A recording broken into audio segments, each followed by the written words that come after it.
Hiya, it is TAW Unwrapped, unwrapping the big talking points from the football world here in Liverpool. I'm joined today by Paul Senior, by John Gibbons and by Josh Williams. Four very hungry lads looking for some big talking points today to get stuck into, and luckily we've got a big one after the weekend. Arne Slot, his future, all these things pertaining, what the fuck is going on, what is life? More of that is to come. We've already spoken this season about why everybody else is having more fun than us, but somehow it got even less fun at the weekend, so we'll have a bit of a chat about the manager's future because it's been a big talking point since the weekend. I want to shout out Gibbo here to my left because I've been away over the weekend, but like any good teammate, he's put it on a plate for me here, crossed it right onto my head, and because Liverpool absolutely cannot, I'm going to nod it in for you lot with this great panel of guests. Gibbo sent me over a framework for this show and it'll touch on a lot of these same issues we discussed in the aforementioned episode of Unwrapped, but this time through the lens of Michael Edwards and Richard Hughes, who will ultimately make the decision over Arne Slot's future. So 5 areas I want to look at with you gents, as if we are Richard and Hughes in a lot of these scenarios. So one is loads of players taking time to gel, loads of new players taking time to gel. The failure to get Gahey or a centre-half in and the lack of a Diaz replacement, so squad building. Bad luck, because luck is always a part of these things, whether you like it or not. The passing of Diogo Jota, and basically put the manager not doing a good enough job. So let's start with new players, and I mean, you can't really escape the fact that only Ekitike hasn't been a complete disappointment so far, really, and even he has taken a bit of a turn for the worse over the past few weeks, if we're honest. Wirtz, we've seen flashes, but he's been injured recently. Isak has been an absolute non-factor and mostly injured. Same for Frimpong. Kirk has been close to unmitigated disaster as you can get. Leone is injured for the season. The keeper is all right, but he's far from Alisson Becker. So, John, I'll come to you first on this since you built the framework for this show for me. Are we starting to wonder if they are bad signings at worst or just the wrong signings for Liverpool? Yeah, it's a good question, isn't it? I think it's really hard to say that any of them are bad footballers because we've seen them all play before they come to Liverpool. So I don't think they are bad players and they've not become bad players overnight. But whether we've seen the best out of them, I think you could only argue close for that for Ekitike. So, what are the reasons for that? And I think it's a mixture of injuries. Obviously, you look at someone like Frimpong, gets injured on his debut and has been sort of very stop-start ever since. Isak obviously turns up not fit and we haven't quite been able to sort of get him up to speed, and Wirtz has been very stop-start and then has got this really frustrating injury on international duty, which you can't really do anything about. That's not anything to do with you wouldn't have thought the Premier League or the different training schedules. Is just something that kind of happens. And so I think so far we haven't quite seen the best of them, but also I think in the summer when we were collating all these players, you're getting excited about them as a supporter, but I think for a few of us in the back of the mind, it'd be interested to see how he blends all this together, how he makes all this work. And then we're in close to December and you're still not really sort of quite sure. And then, and that's not just for the attacking players like Wirtz, it's also a little bit for the fullbacks really. I'm still, Kirkes, he's a good player, but is he sort of right for Liverpool? Are we setting up to get the best out of what the skills sort of he brings? He put a phenomenal cross in on Saturday, by the way, just before their goal. What one amazing ball where you think the quality that he's got really, but we couldn't quite get on the end of it. I think 30 seconds later we conceded, but I think so there's sort of quality there really, but you're looking at it and thinking, well, what was the plan in terms of gelling these into a cohesive team, or was it a case of just, well, we like the footballers, the numbers are great, we'll get them in and then we'll work it out? And if it is that, then for a variety of reasons, not least availability, they've not been quite able to work it out yet. I think there's been a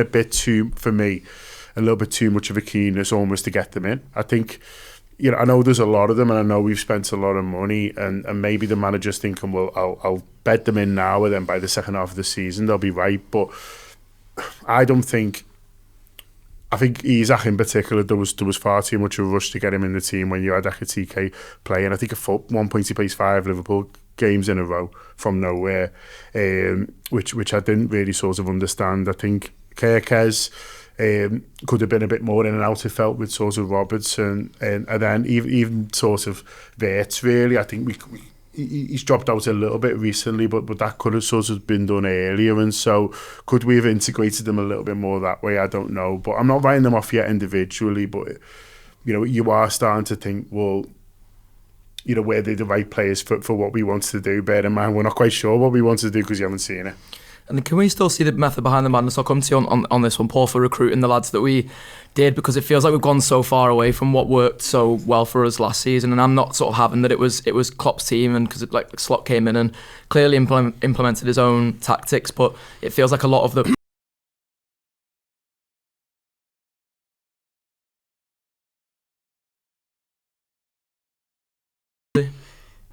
maybe not. No, I'm not sure. I agree with that sort of revisionism that's going on at the moment, that these were the wrong players. I mean, if you want to go through them, one of the best goalkeepers in Spain arrives this summer, the team of the year left back, the best creative young forward in world football, arguably, the best Premier League striker of last season, the hottest striker on the continent. What I saw of him at Tottenham in the Tottenham game against Frankfurt last season made me want him. So no, I think Sales, there was one inevitable one. One where the club sort of made the position in Luis Diaz, where they said they weren't going to offer him I don't quite understand why there was such hesitance to do that, but I also don't know what his demands were. So that needed to be dealt with.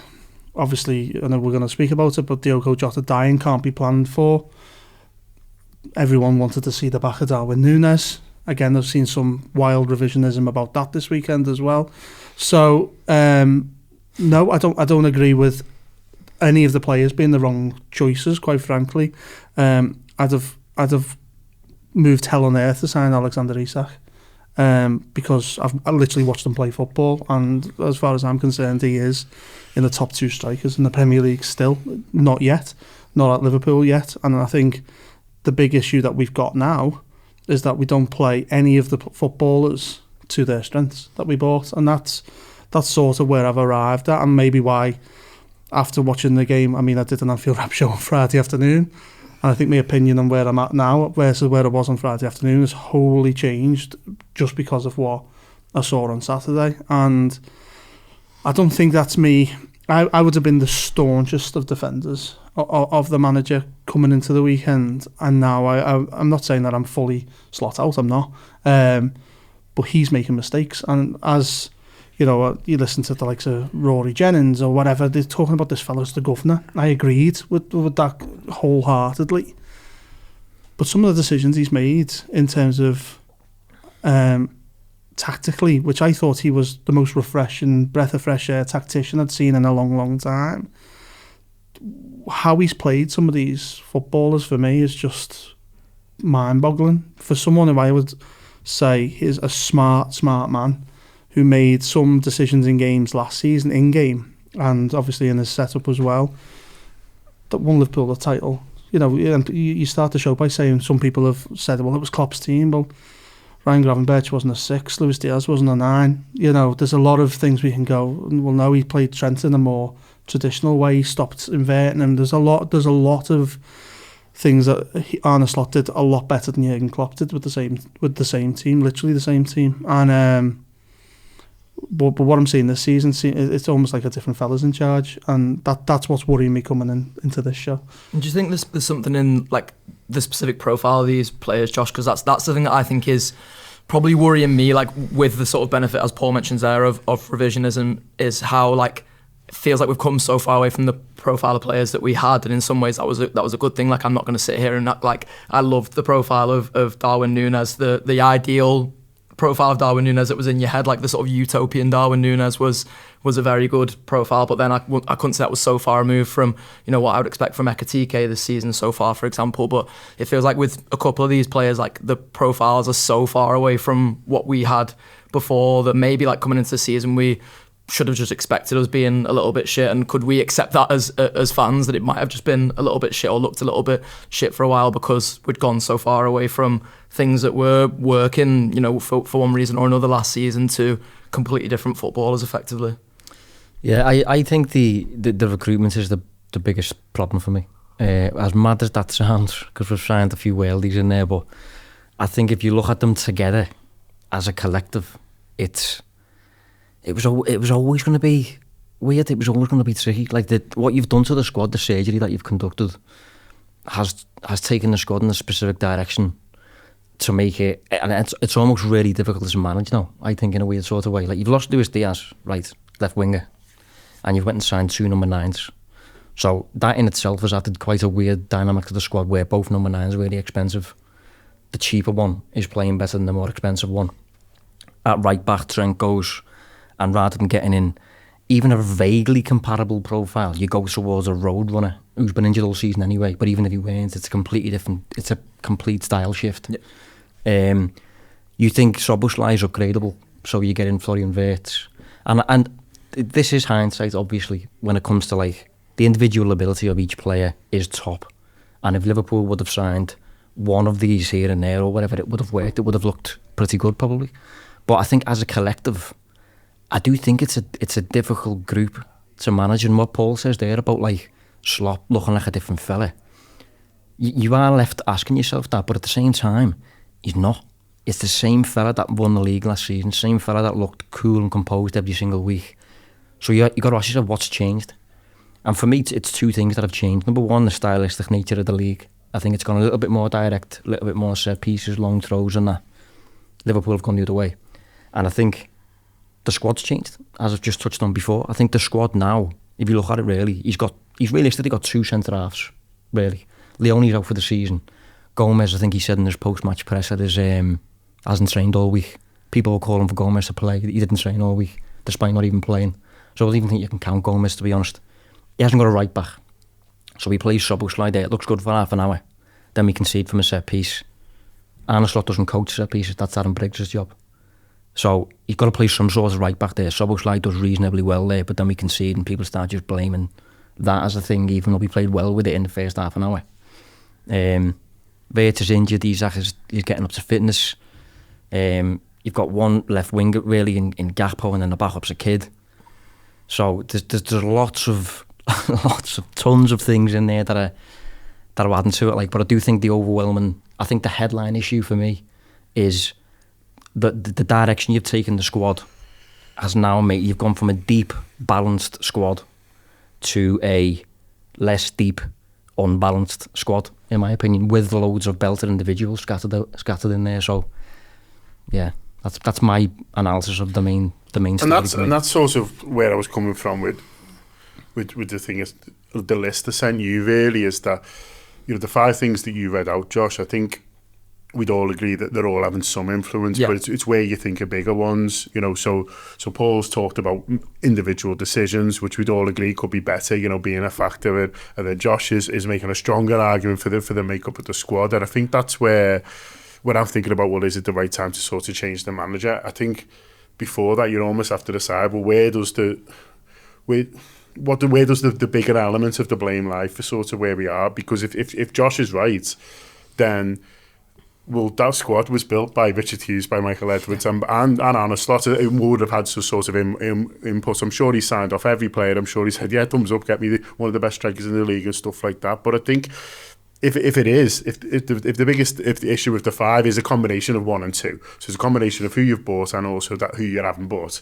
If you're like, I don't see how you can get rid of him. You know, even before we get on to the, you know, everything that happened in the summer with Jota and this look element and this idea of, well, it will get better because they'll get to know each other better. Like, I don't know how they can sit them down and say, like, well we're getting rid of you because it's not working. When do you not think there's another option though, John? Sorry to interrupt you. There's just like, all right, we've bought these players that we know are all good. Yeah. But you're not getting the best out of them. Yeah. So that's the other side of it is, and that's where I was quite disappointed at more than disappointed at the weekend, is the guy I would have trust most to have got the best out of them.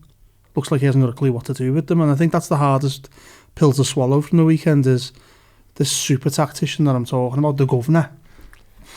Doesn't look like the governor, because I actually know Arsenal will take the majority of them players but make it work in their system. Now, there is a conversation around whether we try to force it all in and do it all at once.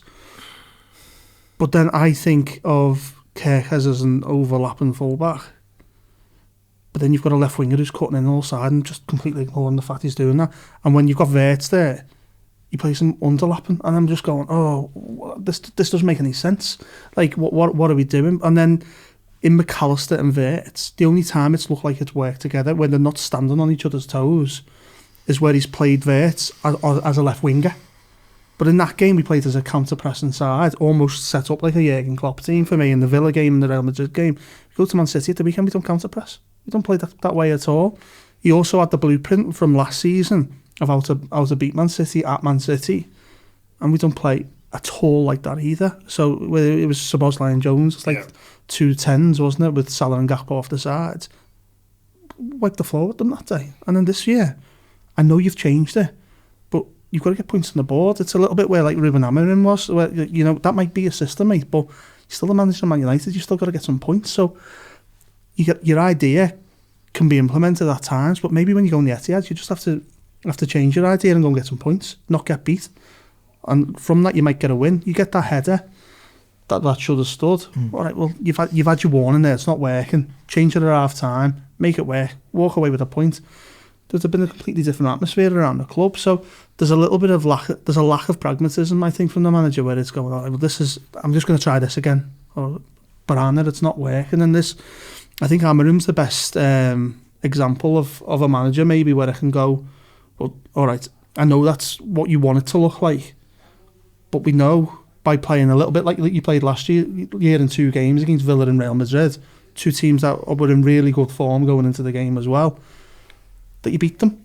So maybe it takes a little bit more time. So go back to plan A, and this aesthetic you want might not be how it looks in 25, 26, but you can try it again next year. But let the lads adjust, but create a system that we know works because it won the Premier League. So why have we gone away from that? And I think Josh's thing about the right back, I think that is the biggest. Obviously the centre half, which you can't count for, as Konate falling off a cliff. And I think Josh, you said in the summer when there was talk around how much money he was asking in wages, just pay him it, because there's no one quite like him. But at the moment he's part of the problem. But it doesn't help that he's so disrupted at what's on his right side every week, completely different. And then to mitigate what's happening on the right, you've got to disrupt your midfield. So then all of a sudden, centre-half's not working, right-back's not working, centre-midfield's working, and you're just compounding this problem. I don't understand, really, how he can't see that. And he could be going, well, Paul, I've got this solution, that solution. But actually, Arne, you can only have that argument with me when you're winning football games. Because to me, it looks really clear. You've created a problem, and you don't know your way out of it. And that's really why I'm sat here today, despondent, going, oh, the manager doesn't know how to fix this. But actually, he saw how to fix it against Aston Villa and Real Madrid. So just do that. Stop doing it the new way. Do it the old way. Yeah, Josh, I want to come back to you on the sort of squad building element of this, because one of my biggest gripes from the sort of more mainstream analysis of this that you've seen is, you know, this idea that, like, oh, Liverpool spent 400 million in the summer, like, how can they moan about their squad? Like, for me, the starting 11 got better in theory over the summer, but the squad got worse again. It did so last summer too, and I don't think when so many other squads have improved, we can just accept 2 consecutive summers of the squad getting worse and expect that things get better from that point, really. Yeah, I mean, I can understand the point, because we have spent a lot of money and we've conducted a fair bit of surgery, as you said before, but we've made it. He's almost created his own problems. I'd love to know how involved in recruitment he was. That's a really key point for me, because the decisions you've made have made it difficult. Like, if in the summer we'd have sold Diaz and got in Semenyo, sold Nunes and got in Isak, and got in a bit more of an appropriate right back, be alright, even with Kerkers. But I think adding an extra 9, a right back who is a runner and has no interest in being in his own half, to be honest, and a 10 when the best player this season he's up against in Szoboszlai. We obviously can't seem to cope without Szoboszlai in that 10 spot for the most part. So it's, you know, you've created problems there where now he's looking at the dynamic and he's thinking, right, Konate's out of form, but I've only got 2 centre-halves, so I've got nothing to do there. My 2 right-backs are injured, so Szoboszlai is going to have to go there. I've paid so much money for 2 strikers, I've kind of got to play one of them. Even if the best approach against Man City last season was 2 10s, I've now got 2 9s and they're both really expensive, so I've got to use them. I've got to find a way of getting the most out of it. I think Kirk has benefited from a bit of time on the bench, but we saw one of us mentioned about his cross in the game. I think it was you, John. Yeah. We haven't seen enough of that because he hasn't really been in those positions, has he? He hasn't been. How many times have we seen Kirk get to the byline this season? There's always this weird standing in midfield. But isn't that by design, though, Josh? That's one of my biggest frustrations is the use of Kirk. I couldn't understand taking them off the other day, by the way. I just didn't think... I think my concern, though, with... I agree with what you're saying, but my concern with it is you look at the squad and I just don't see a way around it. You've ultimately got to have some players behind the ball. And any player that you think of behind the ball, aside from Virgil and Kanate and maybe Gravenberch, everyone else could realistically say, I should be ahead of the ball, me mate, I should be in the final third. So Kirkus has been one of the few who he's looked at and thought, right, you're actually decent 1v1, I'll keep you behind the ball. But then you don't get his crosses, you don't get his byline, cutbacks and like that. And that's what made him great at Bournemouth. So finding a way, you should probably sign like maybe a left-sided centre half who can do bits at left back. Yeah, like a Timber or Schlotterbeck or someone like that. That's how we went to Chelsea. That sort of. Yeah. These are the things I don't understand. Is you've bought this flying machine left back and right back. So that's clearly what he wants from his full back, 2 flyers. But you are right. You've got to compensate for that with another guy behind the ball. So is that Gravenberch, and then in transition that becomes a 3 or what, but then you're letting Gravenberch go. Yeah. So it's 1 stay, 1 go. But then you didn't really have McAllister for a period at the beginning of the season, so it just didn't make sense down. So he's really exposed down at left back. And it also sort of makes sense to me why we're so heavily linked with Semenyo is that to try and reboot Kerkez. You know, we've bought Kerkez. We need someone that it makes sense with down that left-hand side. I was thinking this at the weekend. There's almost like Gakpo for me has not worked as well as he did last season, and it was nice where you're at that both left wingers would score your goals in last season, but you got rid of 20 goals out of the team in Diaz. But now you're going, left side doesn't work, Salah's not working, right back's not working, so you've lost both sides effectively then. Then your strikers aren't firing bar. Well, Ekitike was at the start of the season, maybe not as much so in the last 3 or 4 games. So again, the whole thing doesn't work. So, but the thing with when you're talking about Slot's involvement in transfers, when he's posed a question in the press conference, and it's quite a big press conference that in hindsight, isn't it? What he gives at the weekend, and he goes about needing a centre half, and he goes, "We've got bigger problems than that." I couldn't believe he'd said that, really, but he's clearly identifying a part of the pitch which he's really deeply unhappy with. So is that the left winger? That's the funny thing, it could be anywhere. Yeah. It could be anywhere. He doesn't have cover on the right side and Salah's not working. You know, so, but Semenyo can then do both. I think his right back is a bigger problem than the centre half at the moment, which is saying something considered how bad Kanate was on the weekend after giving away that free corner on the 33rd minute. But the right back department, you had Conor Bradley there, and we know his level, but we also know where he's prone to picking up knocks. So you knew that going into the season. So whoever you signed to replace Trent was probably going to play a fair few minutes, and even if he was fit, honestly, that's a bad signing. That out of them all, I don't know why we bought Frimpong. I really don't, because the kind of player he is, he's the kind of player who Trent would be feeding, and in the final third, Frimpong would be doing the running, and Trent would be feeding him. And you've gone from Frimpong now having to play in his own defensive third for the most part, building the game and all that, when he's not much of a passer. And we haven't even seen this play out really because he's been injured. But some of I think if you put, like, talking about pragmatism before, if you put Arteta in charge of this squad now and you gave Slot Arsenal, I think the league would still be pretty close to what it is now. I think Arsenal would still be top because they've got a better balanced, not necessarily a better 11, but they've got a more balanced squad, I think. I think that's what he's ultimately suffering from. Yeah, I wonder if the manager's doing damage limitation by talking about the centre-half situation like that, John, because like I look at that from the summer and it's getting to the point where I'm genuinely wondering whether it's like bordering on negligent again in the same way that it was during the lockdown season. I think I'm right in saying that Michael Edwards was still at the club at that time, like he hadn't left for the first time. So to say it's the second time since Michael Edwards has been at the club that we're having this like centre-half crisis really, where like we don't know what the best option is to play there. Josh has sort of referenced that the manager clearly isn't having Gomez. Listen, the manager can't help that the fourth choice gets injured, but he also didn't fancy the lad who the fourth choice was replaced from last season in Jarell Kwanzaa either.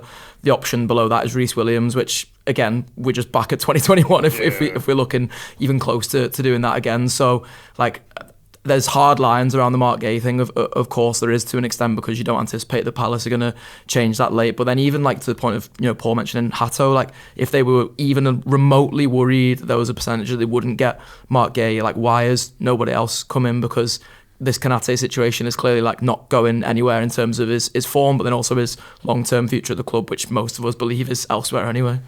Yeah, I think, you know, it looked like they played a blinder, to be fair with Gay, because all summer it was like, well Palace will fold towards the end of then, and then the fees actually agreed, and then suddenly they just get cold feet and change their mind. And so it looked like they played that perfect. And if they felt that Leone was an upgrade on Kwanzaa, well, in the 70 minutes we got to see him, he probably looked it into, you know, Kwanzaa's an England international now, and fair play to him. But I think, you know, he looked a fantastic player, so they could say it's a little bit of bad luck. But the Gomez thing, you know, is there something they could have done with Palace sort of around that, which would have helped the situation, because he's just not an option at the moment. And, you know, Neil was talking about forward options a lot in the summer, and he was like, if you're not starting him, he's not an option. So when he's talking about, we've got Ingamo, it's like, unless you're willing to start him in a league game, then he's not an option. And that's how I feel about Gomez. We have got two centre-halves. You can't say we've got three if he won't play. Can I ask you something, John, though? But do you not think he'd have been better keeping Kwanzaa, who's literally the first guy out the door in the summer, obviously centre side, which is it could have been almost considered as right back cover and centre half cover? Because I'll tell you now, I'd be playing Kwanzaa now, starting for England. You're talking about that right back that's similar to an Arsenal right back. It's not worked. Make that work for a bit. Like, he plays him as at Newcastle away last season. He plays him at right back. I know he didn't fancy him, and it was quite clear he didn't fancy him. But then you've got your homegrown thing, which you would have offered. There's a lot of reasons I think, in hindsight, again, that doesn't make a lot of sense. And I don't know if I feel like everyone in the room's disagreeing with me a little bit. But it wasn't exactly like we got an enormous fee for him. I think the sales that we agreed to, I actually agree with all of them, if I'm honest. Yeah. It's the incomings that we then, you know, the players that we then brought in, I don't think we're, like, people are talking about clicking, waiting for it to click and things like that. It's not, I think a lot of it is it's not clicking because these players kind of conflict with each other. They don't complement each other. Like, Firmino was so complimentary to the games of Mane and Salah. What they wanted to do versus what he wanted to do. That just clicked overnight. But with the Frimpong one, that's basically the same club apart exchange. The similar sort of fees, aren't they? But if it doesn't make sense, what's the point in doing it? And that's sort of where I'm at with it, is we're weak at centre-half. So unless the Gay thing has almost been in the manager's head, that's 100% getting done. And as far as we're all aware, there's photos of him in Liverpool tops knocking around on an SD card somewhere. So I'm sure he thought that's getting done, but then it doesn't get done. And that's all you can judge it on, isn't it? It's like, your summer business would have looked great on paper if you get the centre-half in. But that still doesn't cure the issue that we're talking about at right back. Well, that's the thing, John, we didn't get him in. So like at that point, you have to look back at that and be like, well, Liverpool have ultimately been overconfident about a situation which really they didn't have the right to be that confident in. But they were the same with Isak on it, and they sort of got him over the line. And so I think Liverpool will always wait, won't they? They'll say what they want in the line, and then if it's not done, they'll be relaxed. You know, we did it with Virgil, and that looked a bit of a dodgy decision. You know, when in October, when we're sending Lovren to Spurs and getting hammered, well, they finished the season in the Champions League final, and so maybe they just think, well, we'll just do it in January, we'll get him in, and then it'll have been worth not just going out and just getting it. I mean, I don't think it would have been time, to be fair, to sort of get anything, but I think I'm not sure how much you can blame them necessarily for not having a plan B with the way it sort of worked out. I just wonder whether if you knew back then that you weren't going to be really using Gomez, I think Palace would have took Gomez, and that would have sort of made that a lot better. Would have been better for Joe Gomez. He'd have been playing football, and so is that a situation? Because then we would have had, right now we'd be sat here with 3 centre-halves and we'd be able to say, well, we can take sort of Konate out. You talk about Quanta, someone pointed out, first game of last season, he bombs Quanta at half-time because he's losing duels. I was like, fuck it hell. You have no players left now. Exactly, yeah. But he'd be starting for me now. And that's why I brought the question up. And don't get me wrong, when you win your first 5 games, I haven't thought once about Jarell Quanta. Yeah. It's only... we're in the bottom half, and that's with the champions, and that's where the conversation has to go. I'm a fan. It's not my job to get this right. I can have my opinion on it like everyone else can, but ultimately you've got it wrong because the champions are in the bottom half, and that this is where it does need someone for me to be held responsible. Whether that's, we're mentioning Michael Edwards, as far as I'm concerned, I don't think about him no more. He's not the sporting director. It's Richard Hughes. So there's a lot of this. More reference him in that bit because he's got the experience of this I get it, but scenario, from what we're told repeatedly from the club, he's not the guy behind the transfer. So it's Richard Hughes and Arne Slot. Them two are their heads are on the block for me. I think that's what makes it hard as well, because we haven't really got evidence of Hughes being at Liverpool before Slot or Slot being at Liverpool before Hughes. So we've seen just them conduct windows together. So it's difficult to determine who's the idiot then? Out of the pair, he's who's got it wrong, you know what I mean? Yeah. And I think the theme of this show is we're supposed to be looking at this from Hughes' perspective or Edwards' perspective. I think the difficulty is that we've just spent, half an hour or something talking about recruitment. They're partially responsible for that. So if you're looking at this and you're looking at Slot and you're thinking he's struggling here, you're bound to look inside a little bit and being have I given them tools here? So you almost don't want to admit that, even if it was the right decision to sack him, by doing that, you're admitting you've got it wrong as well. Yeah. And I don't think they'll want it, basically. The decision, really, for this show is in the sort of executive board, the ownership level, where you go this isn't right. We've just spent a fuckload of money on footballers. Who's to blame for the fact that Liverpool Football Club, the champions of England, are in the bottom half? Someone has to... They don't necessarily have to pay the price, but there needs to almost be it's your fault. How are we going to fix it? And if we've got no confidence in you fixing it, off you pop. Yeah, maybe we've accidentally gone meta with this then, where there's a level of introspection we weren't all necessarily ready for. But he's just desperate to be the big dog. He's I'm not being Richard Hughes, I'm John Henry. I want to come with a briefcase. I'm the come with the yacht. Well, Josh, I want to touch on the winger situation, because that's been another one of these sort of big things that's been made out as one of the big areas of the team here that we're really lacking in. And it was the point that, especially in the reporting, in the way it was in the summer, that I thought was the most deliberate attempt to move away from one thing to another. Whatever you think about, Frimpong to Trent and all these kinds of things, I understand that's, of course, a deliberate attempt to move away from a winger who is a quarterback, a playmaker, to someone who is, a sort of bombing on and doing all these kinds of things.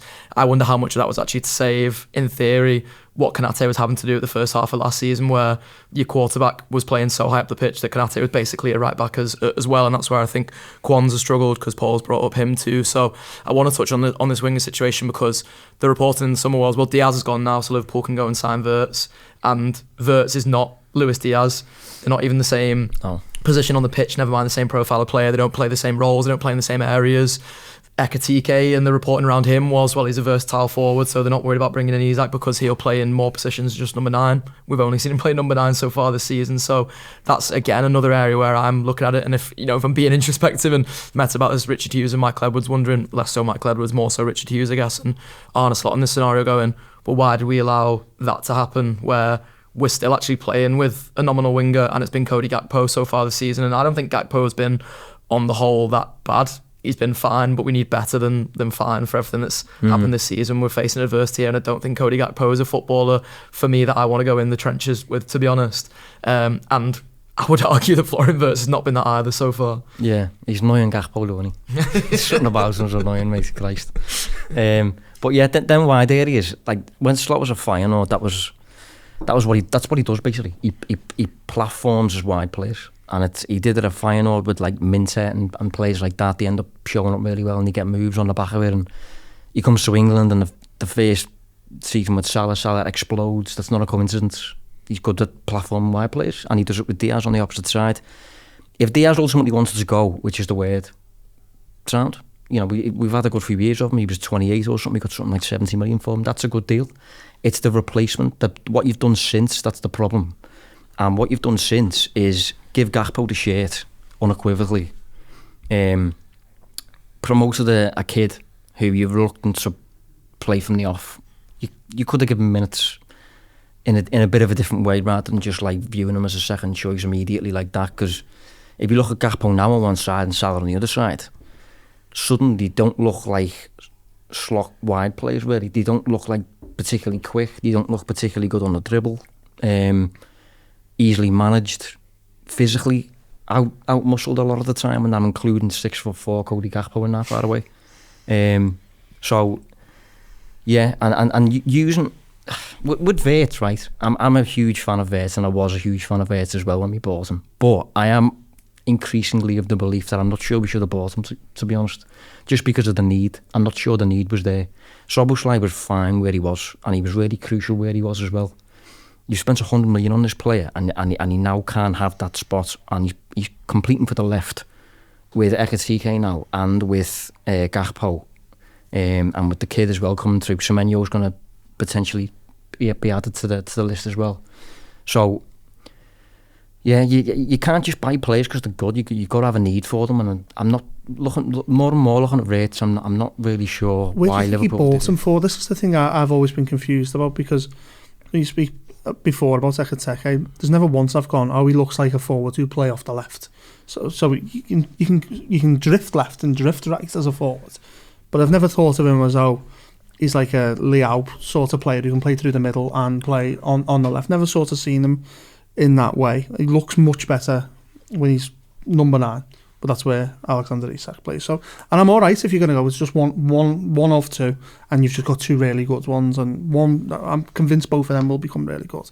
So then you've sold Diaz, and then you bought Florian Wirtz. So it's Florian Wirtz instead of Szoboszlai, because every week it's been with Szoboszlai that he's played, so that doesn't make any sense. So if you're going to make a big decision, one or the other, not both.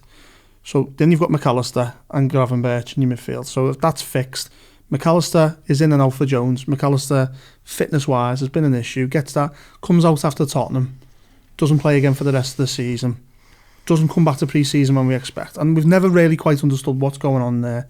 But McAllister, for me, has never been a 90-minute player anyway. He's always seemed to be blown for Tulsa, 70, 75. Puts a lot in, undoubtedly. But again, what was the solution for the 20-goal Luis Diaz leaving? You've then refurbished left-backs, bombed Tsimikas out on loan, brought Kerkez in. So for me, it looks like what he's doing is by design, because he wants Frimpong and Kerkez to go down that, fly down that wing and have people coming inside, which Cody Gakpo fucking loves coming inside, from the wing. Salah comes inside. So you want someone from the wing to go on, chalk on the boots, down the right-hand side. He doesn't play his full-backs like that. He plays his full-backs inward. Doesn't make any sense. That's not Richard Hughes. That's not Richard Hughes. That's Arne Slot's decision to do it that way. I don't get it. I don't understand why he's doing things that way. And then you've bought a forward who is a low-tempo forward for me in Alexander Isak in a high-tempo team.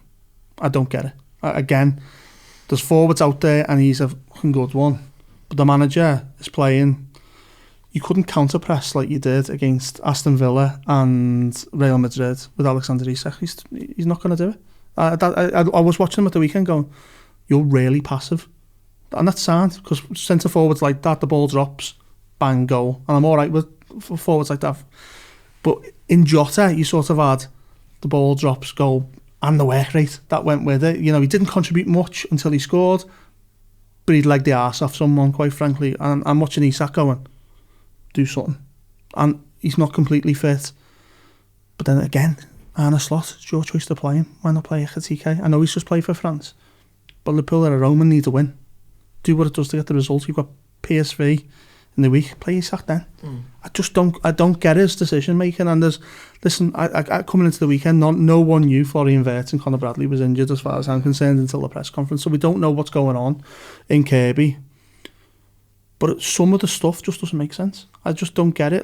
But the winger one is the most. So you are currently one light from the transfer window, and that's forgetting that we didn't get Gay. And we sold a world-class left winger who's turning up, and I think he was always going to tear her up at least this season and maybe next in Germany.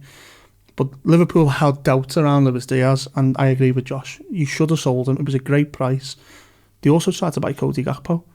You know, they would have took either of them, I think, Bayern Munich. They were desperate for a left winger. They tried for Leao, they tried for all kinds all summer long.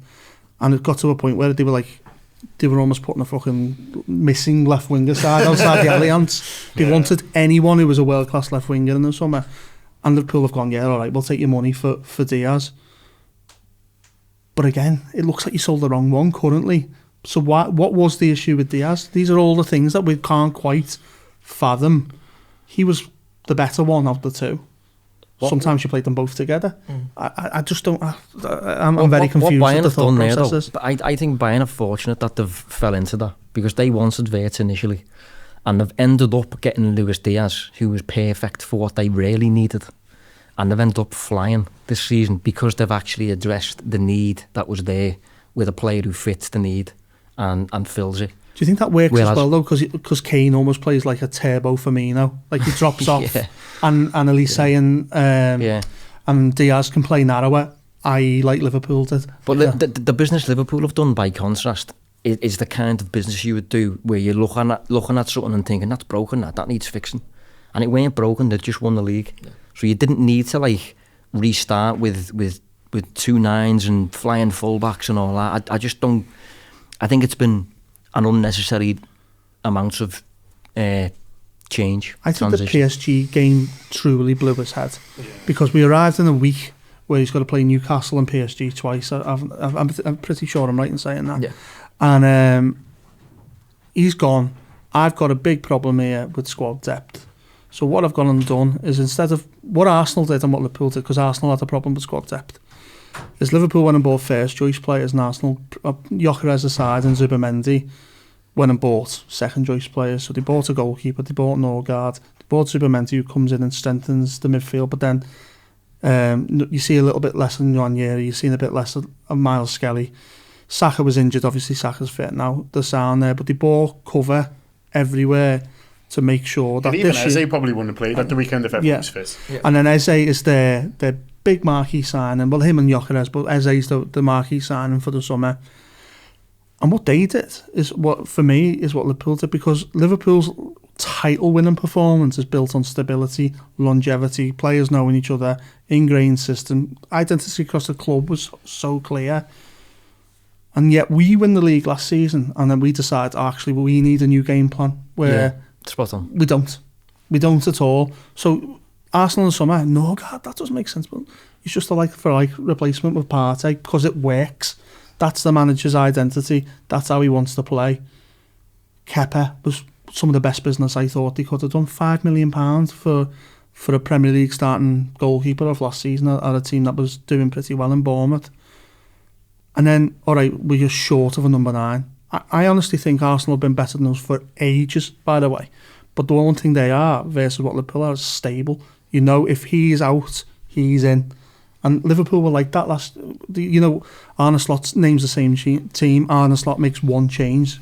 Arne Slot makes 5 changes from the Man City game. It's unstable. But it's by design between whatever the conversations were. Slot said last season, me and Richard Hughes had a big chat and we decided we're not going to spend any money this summer, we're going to spend it all next. Well, you could have saved a load of money, because actually you won the league without spending it. Or what you can do is go, as you said earlier, Josh, like for like with Trent, or Trent's a generational player, but at least buy someone in his image, because Conor Bradley was still a fine alternative. We didn't do enough like for like, I don't think. I think that's the key point. Like, I think Arsenal have got... One thing they definitely got is constancy. Like, he's become a bit of a meme, hasn't he, for buying so many of these, like, centre-half, full-back hybrids, like Hincapie and Ben White and Timber and all this. And he kept doing it in the summer. And it is borderline funny. But they know what they're doing now. And it's ingrained. It's been doing it for years now. It's on autopilot. And if you watched them yesterday, it looks like it works, because I thought, how will Arsenal look without Gabriel? Well, Hincapie comes in, but he can also cover left back if Calafiori's injured, or he doesn't fancy him. You even saw Mascara at Anfield earlier in the season. I said on the show on Friday, well, yeah, there'll be Mascara, and it wasn't. It was Hincapie, and you go, the options he's got are unbelievable. But it's all in the same image, and he from Leverkusen was probably the one I wanted. in the summer, quite frankly. Another one who can play left back as well, has done for them already this season. And this is, I rest my case.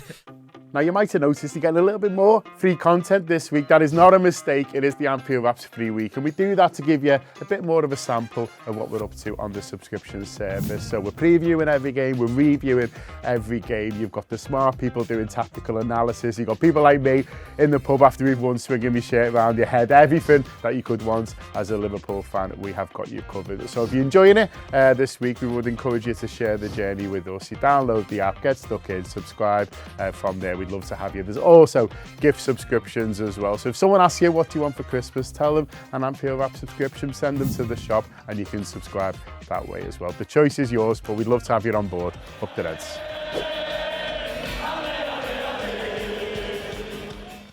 Let's leave the squad thing for now then. We've gone a little bit long on that, so we'll try and be a little bit quicker through this sort of bad luck point, John, because the tricky thing with discussing bad luck anyway is like it's always the unquantifiable, isn't it? It's the thing that you can't really put your finger on, but also I think it's tricky for us as fans in literally this scenario, because it's basically where you'll just get accused of being a crying cunt if you try and talk about it in any sort of way, shape or form. And I look at the last few games, particularly that City game, and Liverpool do have genuinely hard lines, and one of the things I said coming out of that City game was we had really hard lines, like even the Brentford game as well, like the grey area VAR decisions that go in against us are really, really hard lines, but Liverpool are also creating their own hard lines. Like I think about like what hard lines are, like think of like the bounce of a ball. Liverpool losing all their 50-50s at the moment. They lose loads of aerial duels, they lose loads of second balls. So if you're leaving it down to the bounce of a ball and the bounce of a ball's not going your way, well, guess what? You're probably going to lose games of football more often than not as well. Like Liverpool are creating these scenarios in which they can be unlucky basically, and it feels like the opposite of what they were doing last season, where it felt like more often than not they played the percentages where you can have a bit of good fortune in this moment, and we've gone from being probably one of the luckiest teams in so many regards last season to seemingly like the hard luck story of this season now. Yeah, we've had luck's always a factor, and luck's a factor in any season. And I remember, if you go back to Ferguson, he was interviewed about the treble season once. He said, what was the difference between that season and the others? It was just like, just a bit of luck. Do you know what I mean? That was why it all came together that year rather than necessarily another one. And we had some luck last year, I think, with injuries, albeit, the squad was well managed as well. This year, we've had bad luck, and then we've reacted badly to that bad luck, if you like. Even, we're conceding a lot from first shots, which isn't great, but also, what are the chances of that just sort of continuing happening, really? Even forward with the opening goal at the weekend, we actually defend the corner. It's not a brilliant header out, but we win the sort of first header. It drops to a centre half, and I'm not having he's doing that every week. Do you know what I mean? In terms of how he knocks it out and smashes it in. 9 times out of 10 that's going into the away end, and so you're having bad luck. But then, like your point, Josh, you're reacting badly to it. Yeah. So you've gone 1-0 down, you've had a bit of bad luck. You've actually started the game really well. There's another one where McAllister, he just turns it hits the fella in the head. It's not great defending, do you know what I mean? Yeah, he gets back in there and stuff like that, but, it hits him in the face before he's even blinked and seen where he is. And so you're having these bits of bad luck. Okay, go back to the League Cup game. He does what he should do against Southampton. He changes all these players. Leone looks brilliant. If you said to him on 60, the manager, or your centre half's going to be great. He's going to go. He's going to get himself injured and be out for the rest of the season. And that striker you've just put on, he's going to get himself sent off for fucking nothing. He'd have been like, what? On this lovely sort of calm night where they'd won every game up to that point. Everything was brilliant, wasn't it? And then that is like, from the manager's point of view, obviously from Ekatike's point of view, it's not bad luck, it's stupidity getting himself sent off. But from a manager, he should be able to put his centre forward on to give Isak, who I think it was his first start, wasn't it? Yeah. A little bit of a rest, and so. Yeah, I think the managers had bad luck this season in terms of some of the goals that we conceded, some of the things that haven't sort of gone for us and stuff like that. But and I just think it's worth bearing in mind, because every season, some years you'd have more. Even when we've played teams, do you know what I mean? Even getting Dyche's Forest rather than Andrews. Chelsea and Arsenal have played, played Forest when they've had a different manager. Just like they've played West Ham when they've had Potter. Joe, and then we're going to West Ham. They've got a new. That's people don't like it to hear you talk about stuff like that, but it is a factor. You're not telling me Andrews Forest turned up like that. Throwing the bodies into the line and everything else. We'll have a different West Ham next week as well, but we still should beat them. And so it's obviously looks probably the smallest factor in this, but it's definitely a thing, and we've not had much this year. No, I think my big issue is, and it's the thing we probably haven't spoken about, is it's all right going 1-0 down. Yeah. And last year, I'd have probably lit me cigar. We were good at it. I'd have lit me cigar and waited for the goals. And that is really where my biggest gripe comes, because I thought we were great up until they scored. Yeah. And by the way, we talk about this in a number of games. We don't even have to go a goal down to be discouraged these days. Like, something can just happen in a game and Liverpool look too easily discouraged. Whereas I think it might be the season before last when Arsenal come and they'll be 2-0 down and there's that incident on the pitch. Yeah, 2 years ago. And you go, well, Liverpool just got a little rocket up their arse there, and all of a sudden they're rocking and rolling, and that's where mentalities again. Klopp calls us one thing, I would call us another now. And mentality has become a problem. Why are you so weak mentally? And I can't accept the adversity of what they're under to be a complete excuse for what happens at 1-0 down. Because if that was affecting you, it would have affected at 0-0 as well. I'm sorry, like it's a really hard and sensitive subject to talk around, and I do have enormous sympathy. But it can't be, oh, woe is me at 1-0. I'm sorry, like I do have so much sympathy for the footballers and what they've been through, and they've been through a lot more than we've been through, and I found it hard. In terms of going the Preston game, that's their reality, living that. That's someone they're with every day. You've got my complete and utter respect, but I don't think it can continuously be something that's going to be carried with you. They've got to find a way that at 1-0 that if that is a thing that is affecting them, channel it differently. People would have said in the past, like, do it for Diogo or whatever. And when we were winning and getting those late winners, it was almost like, oh, this is, they're putting it in, they go playing every minute, blah blah. I can't see that being the problem, and I'm not saying I'm tired of the excuse, because that would sound completely insensitive. But 1-0's 1-0, lads. You've just got to go and do your jobs properly. And there's so much like, oh, we can't sing the song anymore. Well, we should sing the song. That's fine. I don't mind that. But I don't think there's 11 lads on the pitch going, oh God. They're doing that again. I'm just reminded. Nah, it's not. I'm sorry. It's just not. It's not that. Football's football. You go out and you do your job, and it's incredibly sad what they've been through. And I'm trying to find the most sensitive way of framing what I'm trying to say. But let's park that as an excuse to football at 1-0. That's not the reason. Yeah. You've become mentally fragile for other reasons, and that could be one of them. But it's not just that. And like Paul's given us a good segue there, John, to talk about this Diogo thing, particularly the song, because I've started to become a little bit worried about the discourse around this. And me and you did an Unwrapped earlier in the season, and I don't want to conflate these two issues because it's a false equivalence. They're not the same issue by any stretch of the imagination. But we did the Unwrapped about the Kids song earlier in the season, and one of the things I said on that show is I'm uncomfortable with people telling me that a song I sing, they've assumed it's going to make a group of people feel a certain way, and we're in danger of getting back into that scenario again where people are telling me that because I want to pay tribute to a football that I loved in the 20th minute, and by the way, like I genuinely, if it wasn't the 20th minute, it was any point in the game, I would like to be able to go to the game and celebrate the life of Diogo Jota. Maybe you could even call me a hypocrite for saying that, I assume that's going to make the family feel comforted in this time, because again, I'm assuming how a group of people Josh, feel. But if we're talking about forever 20, well, yeah, exactly. It's forever winning or losing. That's how Liverpool Football Club and their fans are choosing to remember Diogo Jota. That's fine. It can't be. It's all right when we're winning, but not when we're losing. And by the way, the song's not the only reminder of Diogo's presence to these players. These players, whenever they play at Anfield, sit in a dressing room where there's literally still a space for him in the dressing room. Exactly. Yeah. So, Paul's right. It's a really, really sensitive issue, and one that I have so much sympathy for the players with. And by the way, like if they came out at the end of the season having not achieved their aims, and when we were actually all just really struggling with the death of our mate there, I go, do you know what, fair enough, because like footy doesn't matter. Footy is not a matter of life and death to me, and I'm sure even though it's their job with these players, it's not a matter of life and death to them as well. So I have so much sympathy.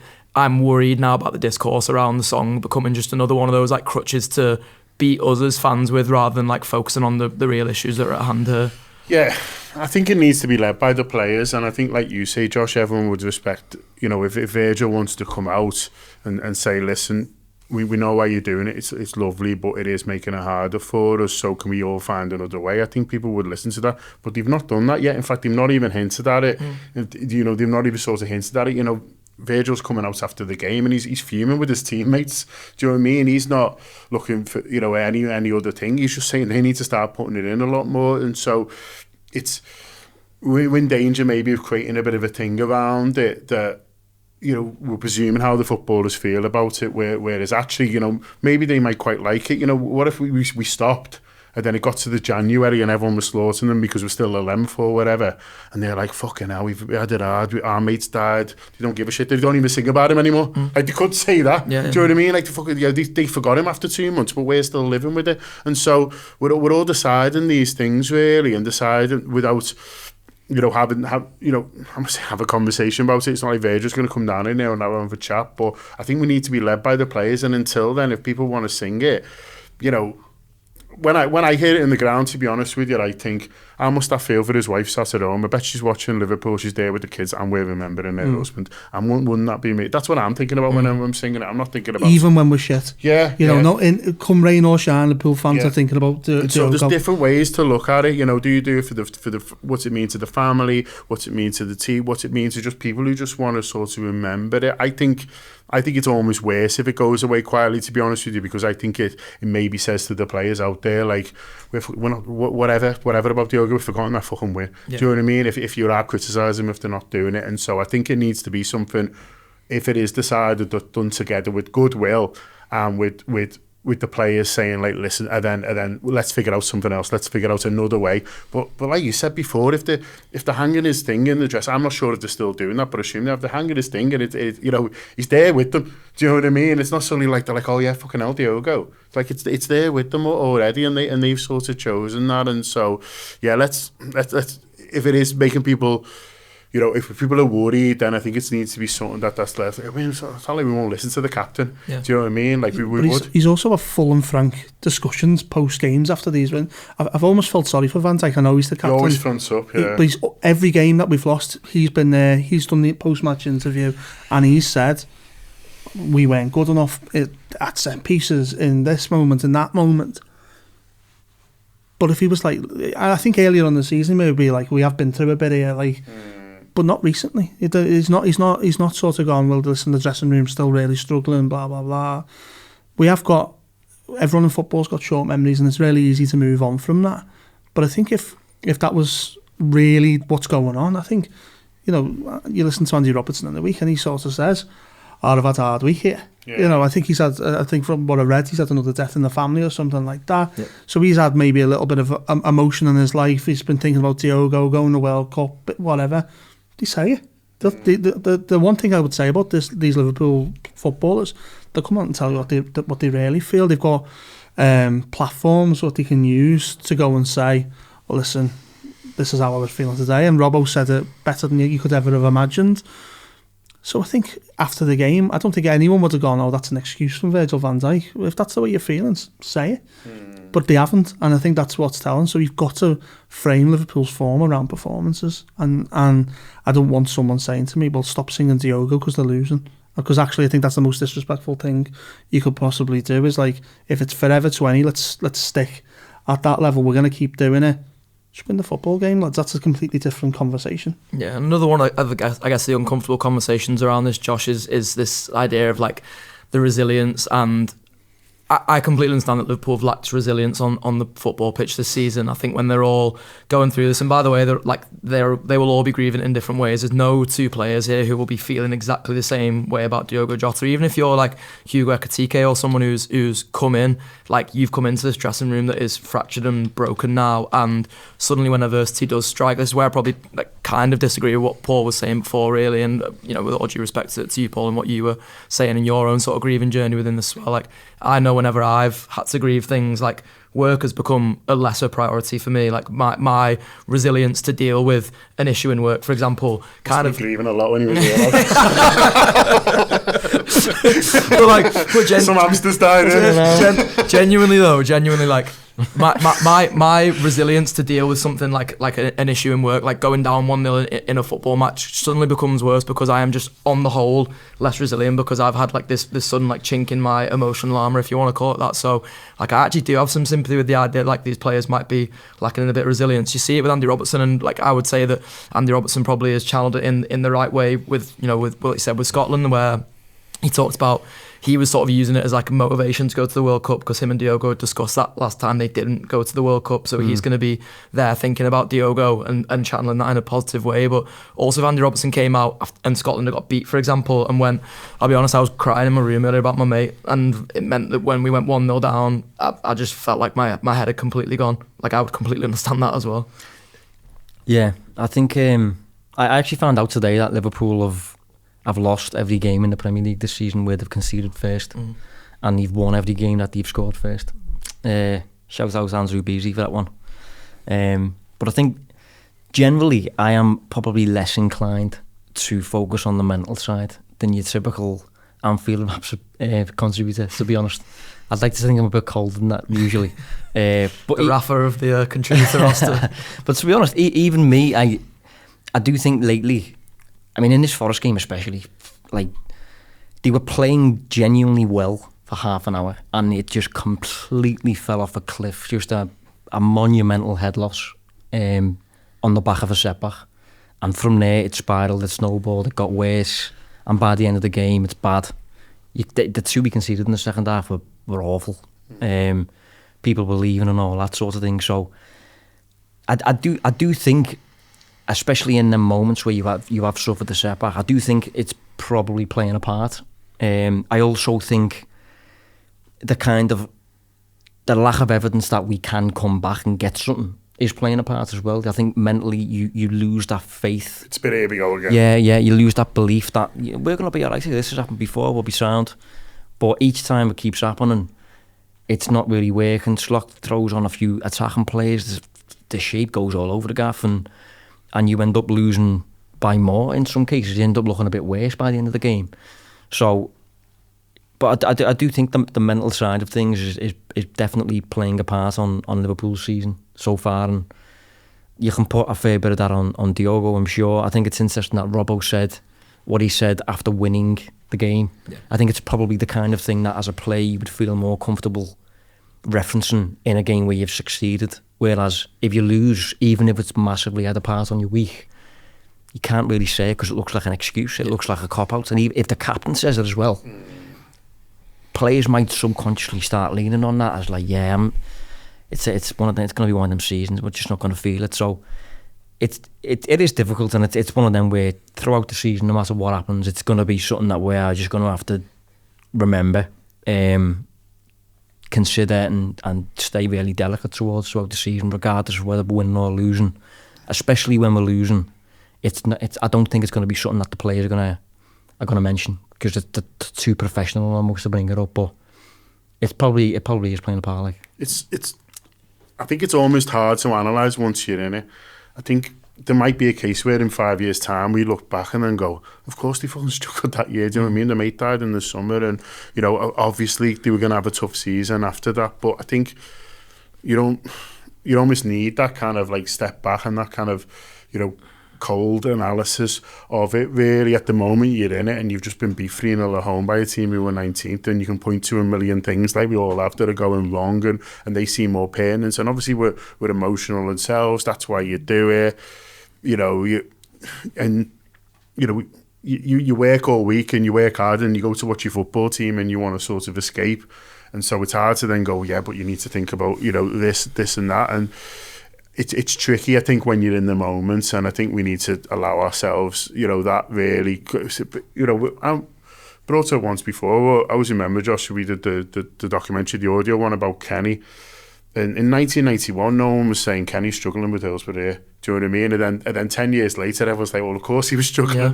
Do you know what I mean? But in their heads, it was like, well, it was almost like, it was a year and a bit on. Kerry himself's going, no, it's not that. But and he's struggling with the pressures of everything. But with that, so by the time he says, you know, he's had enough, there's sort of all that build up. But Hughes was talked more about as a factors around that now than it was, you know, at the time. At the time, he was like, oh, you know, he's signing the wrong players, you know what I mean? I feel like Kenny himself has only just acknowledged it in the last couple of years. So we probably won't know until the players feel like they can be completely honest. You know, they might come out in 2 years' time and go, no, it wasn't that at all. They just brought the right back. Do you know what I mean? They might do that, or they might come back and say, do you know what, it was just, football just wasn't important, and yeah, we got ourselves out there and we wanted to play, but, you know, it was just sort of hard. So I think it's a really hard one to analyse right now, and we can only, like Josh just said there very eloquently, sort of just try our best to keep it in our minds and just be a bit, you know, kinder with our language when we're criticising them. But you're going to keep talking about football, because it's not just because we do the Anfield Wrap. You know, I'd be sat in a room talking about it anyway. You know, not doing my job in an office. You know, saying, oh, what are Liverpool going to do? Like, that's the reality of the situation. I've had to manage death in my own team this year, where one of our security team died. It's not easy. I can tell you that now is the first time I've ever had to do it, and I'd imagine it's the first time Arne Slot's ever had to do it. And you know, the team that's most heavily affected in the company, it had sort of wide-reaching repercussions, but that does take a period of time to sort of find your feet, almost as you think. Like in hospitality, I think I'd seen it all, you know, but I'd never dealt with that, and that was a new thing for me to have to sort of navigate, really, of how you keep the business going and show leadership and be there and be compassionate, but also be able to sort of keep the show on the road, as out of for the want of a better word, sorry, but like it's tough. And don't get me wrong, anything I've said there is not with a lack of sympathy.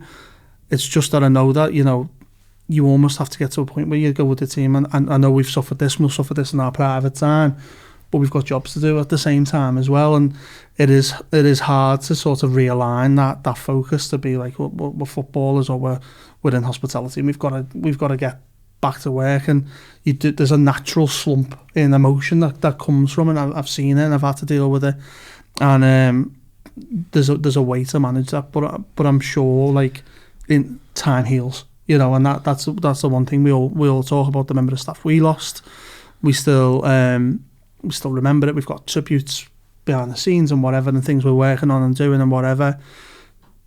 But if once we get to work, we've got to get to work, and it's a different level and a different thing in football completely, and I completely acknowledge all of that.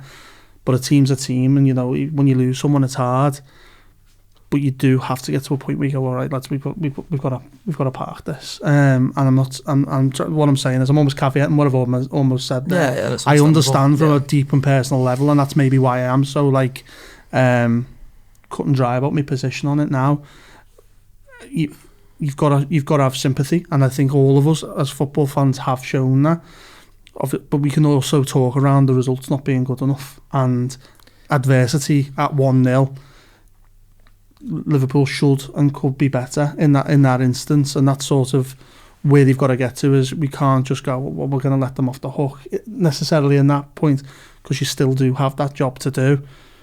But that's not to say there isn't circumstances for why that feels that way as well. So yeah, absolutely. Well, we've talked about managing it, John, and it's kind of like hard to move on from the Diogo point into the Slot point, because Slot has also suffered this loss too. I think that's fair to say, and Josh has sort of talked brilliantly there about, like, you know, us all acknowledging that and keeping sympathy for that and stuff over the course of the season. I think genuinely I would feel personally a bit uncomfortable with Arne Slot being sacked in the season where this has happened, because he has also suffered that loss, and like, we can have conversations about whether he's the right man for the job to take on a Liverpool team that's going through even just the adversity of what's happened with Diogo. And by the way, if you sat down candidly with Arne Slot and went, do you think you can manage this team off the back of having lost a player in the summer, he might just say no, because he might be like, I've never had to deal with this in my football career, in the same way Paul says that. Like Paul might have been like, I've never had to deal with this and I don't know fucking how, and you know, there's so many factors here that go into it, which is just going to make me a bit of a worse fella at my job for a bit while I try and get it right. And obviously, you know, Paul mentions it's very different in his industry because he's not got millions of people around the world to impress in sort of doing this, or to keep happy in doing this. And like it's tricky for me to sort of sit here now and be like, I don't think Arne Slot is the right manager for the Liverpool job, partly because of what's happened with Diogo, and that's going to be, you know, different for some people. Some people will be able to sort of brush that off easier, and I don't think they're wrong in doing that either. I think I'm probably a more emotive Liverpool fan than, you know, Josh even talks about that, like he doesn't necessarily consider the mental side of things all the time. I'm like constantly considering the mental side really as much as the tactical side or the analytical side, for example. And it's sort of, it gets to the point where it's like tricky for me to be like, sit here right now and go, I don't think Arne Slot's the right man for the job. I think he is, because I think he dealt with the Jota situation brilliant in the summer. I think he's doing terribly at his job now in terms of being a football manager, but I would also understand why he's worse at his job having had this happen to him. Yeah, it's I don't think the football club would necessarily make a decision based on like how it looks in terms of, well, the Jota's derby, we couldn't do this. I don't think they necessarily worry about the optics as such. I think it's more like they take it into consideration in terms of, well, this could be one of the many reasons why the team aren't performing as well as it should be. And so I think he will be given time. I think that's the FSG style anyway. You think about Brendan Rodgers, he had the year 13-14, the explosion where everyone thinks, you know, he's the second coming and he's absolutely brilliant. He gets a full season after that, and then into the next season. And, we all thought he'd get sacked after Stoke. Yeah, it doesn't happen. And so, you know, you look at history, you look at how they've looked at it. You know, they're not ones to sort of to make a knee-jerk reaction, a knee-jerk sort of change to that. Obviously, they stuck with Klopp as well through tough seasons and backed them to get it right. So I think they'll be backing him to get it right, and I think they'll have Jota and the situation around that as one of the many reasons why it's been much harder for him to show that the manager he is. But he'll also know that he needs to do much better, and you know, it's tough for the players at the moment. It's been tough for him for a sort of variety of reasons, but you know, he might not have the best hand in the world at the moment. He's been dealt a tough hand, the manager, in terms of everything that's happened in the summer. I was speaking to someone at the club a couple of weeks ago who told me how much what happened to the parade affected them, and I was a bit surprised really by that, because we don't really know Arne that well, do we? And maybe that's sort of part of the problem, really. We haven't really connected with him like Jürgen is. Jürgen wore his heart on his sleeve. He wanted everyone in it sort of together, really. Arne Slot was a bit more like, oh, don't worry, lads, I've got this. Me and the players will win. And then he did. You're like, oh, fucking brilliant. Do you know what I mean? But he's a bit more kind of, you know, guarded with himself. He just wants to talk about football. And so you haven't got that natural connection with him, I think, than you do sort of with Jürgen. But when someone told me that, a few weeks ago about Arne, said he was messaging every morning saying how is everyone, and you think you start to think about him a little bit different, really, and say a bit more human. He's obviously human, that's sort of stupid, but you know, imagine being part of that parade and the people who come because of the league that you've won. They look like, you know, there might be end-up deaths and stuff like that. Like, that's like a terrible burden as well. You know, I've come here, I've won this league title as manager, and then suddenly sort of this has happened. So there's all of that, really, that's going on sort of with him. But I think, you know, at the moment, he's struggling, and at the moment he's been dealt a bad hand, and I've got a lot of sympathy for him. But at the same time, he's manager of Liverpool Football Club, and he needs to do it better. And he knows it's his job. You know, it was interesting after the game at the weekend. He said, "Oh, it's on me if we win, it's on me if we lose." I sort of liked it, but I disagreed as well. I was like, "It's on all of us." Do you know what I mean? Like, and so, like, you know, people like the accountability. Then it's like, "Oh, it's great, he's showing accountability," and I'm into accountability, but also, like, actually, it's not.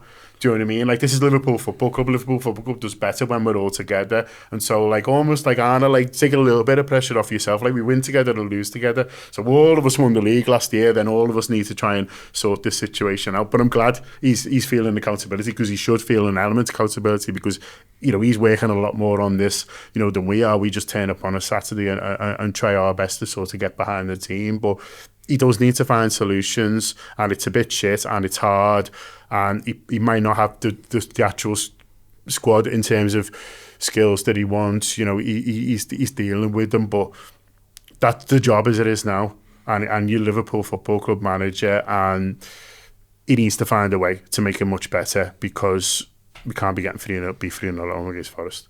Yeah, absolutely. We'll try and round off just quickly by saying this then, and you can opt out with it on the caveat of the Diogo Jota situation in particular, John, but do you think he's still the right man to lead Liverpool Football Club, Arne Slot? Yeah, I do. Partly because I don't think the managerial market is brilliant, to be honest with you. I was told again by someone else at Liverpool that they were made up when they got Slot, partly because they thought he was great and partly because they didn't rate anyone else, and so they were like, and that's still the situation, unless Alonso completely, you know, burns all his bridges at Real Madrid, which might happen because it's a mad club. Step down. Well, yeah, I honestly do. Yeah.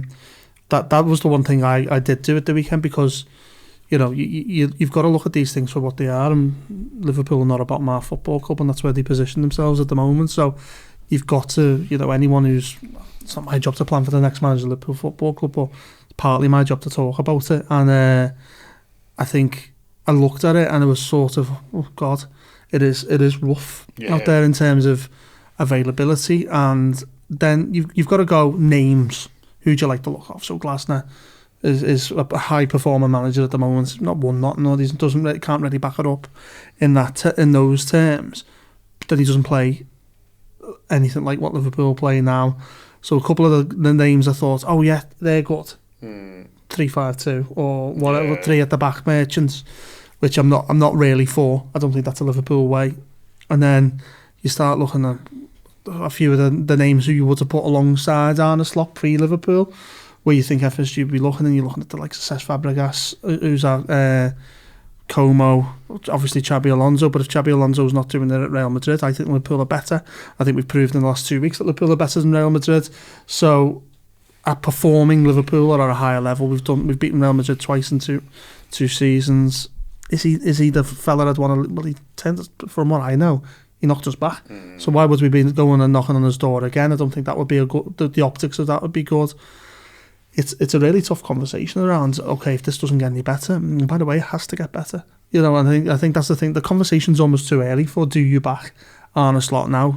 Yes, but if he loses twice this week, I might have some serious questions. You know, but all right, if you even beat PSV this week and lose at West Ham, I might still have them questions. That's the position he's in. What I want Arne Slot to do is go and start winning football games again. It's exactly what my position was on Friday as it is today on Monday. So start winning football matches, and then no one will be talking. We won't be having these shows. I don't want to be having these shows. The last thing on earth I thought we'd be having this season was these shows. And just sort it out, I think is what we want. But if you don't sort it out, then you're in the results business, unfortunately. For all the things we've spoken about or not, you're the manager of Liverpool and you need to win and start winning. Is he the right man to turn it around? I think he is, yeah. I think the thing I struggle with is we kind of know he's good because he's just won the league. There's not many like elite level managers out there that are proven good enough to win a league title, especially in England. He has done it already. We know he's good at it. If you think of like the managerial market as the size of this table, the managers that make a tangible difference at the highest level with the best ingredients are like this. You're talking like a cluster about the size of that cup, mate. Most of them are just like roughly as good as each other, don't really have that much of an impact, maybe a little bounce at the start and then you fall off it. You could argue Slot, based on his time at Feyenoord and based on his time at Liverpool up until the summer, is one of those special ones, really. You know, he wins the league with Feyenoord, he gets to the Europa Conference League final with Feyenoord. I think he lost to Mourinho, wins the Premier League in his debut season, runs away with it, by the way. And has since, in my opinion, if you want to look at what the problem is, what's the problem, why are we here now? For me, it's what you did recruitment-wise, the players that you bought. I think you've messed the squad up a little bit. And if you think then, what's the solution then? Right, fix the squad. I think we'll keep losing the odd game. So we're going to have to persist with this for now. But in January and maybe the summer that follows, I think we'll get closer to seeing what Slot is like again. But up until then, up until the squad is fixed, I think we'll keep suffering like this because this is what he's dealing with, and he's struggling, and I can see why. I think the one thing you've got to look at with Slot is, all right, Liverpool make a decision that he's not the man for us anymore. How would you feel if he was at someone else that directly affected you? You know, it's like if Mourinho leaves Chelsea, at that time, if I'm a Chelsea fan, I'm going, I don't want him to be managing Man United after Fergie. You know, the idea of that Pep Guardiola leaves Man City in 18 months' time, he looks around and goes, well, I was only at Liverpool for 18 months, I haven't got really any allegiances to them, and now he's the Man City manager, but you want to fight against him? Because that shows you if actually the guy you've already got is quite possibly the right guy. He's just in a bad moment, and for all the number of reasons we have spoken about, there's a lot of them. So I think it's classic English football. So, you know, low-hanging fruit. We're not playing very well. The results are bad. Sack the manager. I think that's very like Premiership years. Yeah. Alan Pardew, Alan Kirbishley and all this nonsense. We're past that. I'd like to think Liverpool are above that personally, where like you think a bit deeper than just like, well, we're not playing very well, sack the fella. I think it goes a bit deeper than that, and hopefully Liverpool will bear that in mind. Yeah.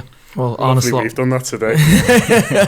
Who knows? Agenda, John. It's been a massive agenda. It's been a bumper show. Soz to everyone behind the camera who's had to deal with it. But hopefully there's been some gems in there for you. If you've been watching along, let us know what you thought down in the comments below. Let us know what you think about Slot's future. He's still the man for me.